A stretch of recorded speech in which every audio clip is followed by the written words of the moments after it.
పరిశుద్ధ వారములో ప్రభుని కార్యములు. వీక్షకులందరికీ ప్రభు అయిన యేసుక్రీస్తు నామమున మట్టలాదివారపు శుభాకాంక్షలను తెలియచేస్తూ ఉన్నాను. ప్రపంచంలోని క్రైస్తవులందరూ నేడు మట్టలాదివారమును జరుపుకుంటున్నారు. ఇదే రోజున యేసు ప్రభువారు గాడిదపై కూర్చొని యెరూషలేమునకు ఊరేగింపుగా వెళ్ళారు. అలా వెళ్ళిన యేసు ప్రభు పాపుల చేత సిలువ వేయబడ్డారు. గనుక యేసు ప్రభువారికి ఇది చివరి యెరూషలేము ప్రయాణం.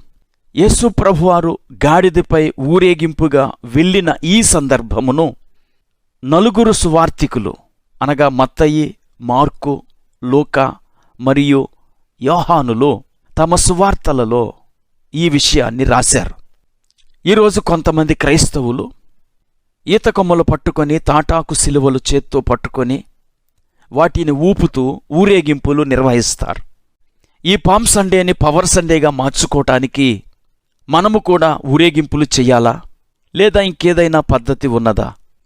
తాటాకు సిలువలు చేసి ఊరేగింపులు నిర్వహించటము ద్వారా మట్టలాదివారపు కథను పిల్లలకు కనెక్ట్ అయ్యేలా చేయగలం, గాని ఆధ్యాత్మిక శక్తి మనం పొందుకోలేం. ఈ పామ్ సండేను పవర్ సండేగా మార్చుకోవటానికి 3 విషయాలు మనం చెయ్యాలి. మొదటి విషయం, దేవుని వాగ్దానాలను విశ్వసించాల. ఎందుకంటే ఈ పామ్ సండే రోజున యేసు ప్రభువారు ఇశ్రాయేలీలకు చేయబడిన వాగ్దానాన్ని నెరవేర్చాడు. సుమారు 500 సంవత్సరాల క్రితం జకర్యా గ్రంథము 9వ అధ్యాయం 9వ వచనంలో సియోను వాసులకు ఇలాగు వాగ్దానం చేయబడింది. సియోను నివాసులారా బహుగా సంతోషించుడి, యెరూషలేము నివాసులారా ఉల్లాసముగా ఉండుడి. నీ రాజు నీతిపరుడును రక్షణ గలవాడును దీనుడనై గాడిదను గాడిద పిల్లను ఎక్కి నీ యొద్దకు వచ్చుచున్నాడు.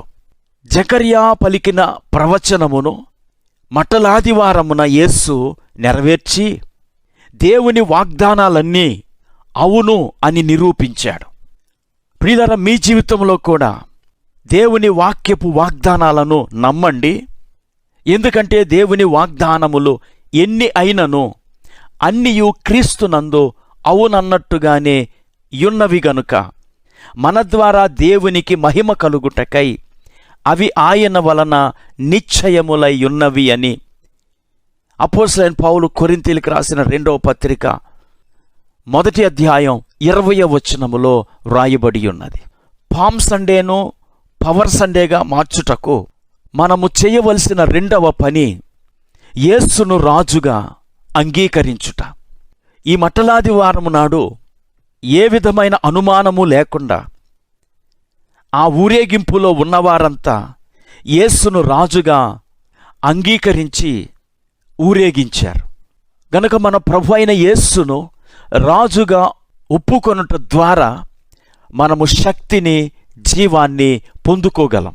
ఇక ఈ పామ్ సండేను పవర్ సండేగా మార్చుటకు మనము చేయవలసిన 3వ పని యేసును ఆరాధించుట. యేసు ప్రభును ఊరేగించే సందర్భంలో ఆయన శిష్యులు వారు చూసిన అద్భుతాలన్నిటిని బట్టి దేవుణ్ణి స్తుతించారు, ఆరాధించారు.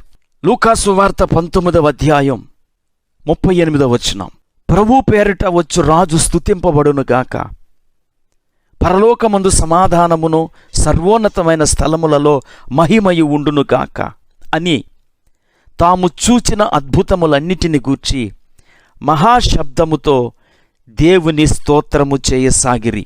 ప్రియులారా, ఈ పామ్ సండే మీ జీవితంలో పవర్ సండేగా ఉండాలంటే శిష్యులు చేసినట్లు మీరు కూడా చేయండి.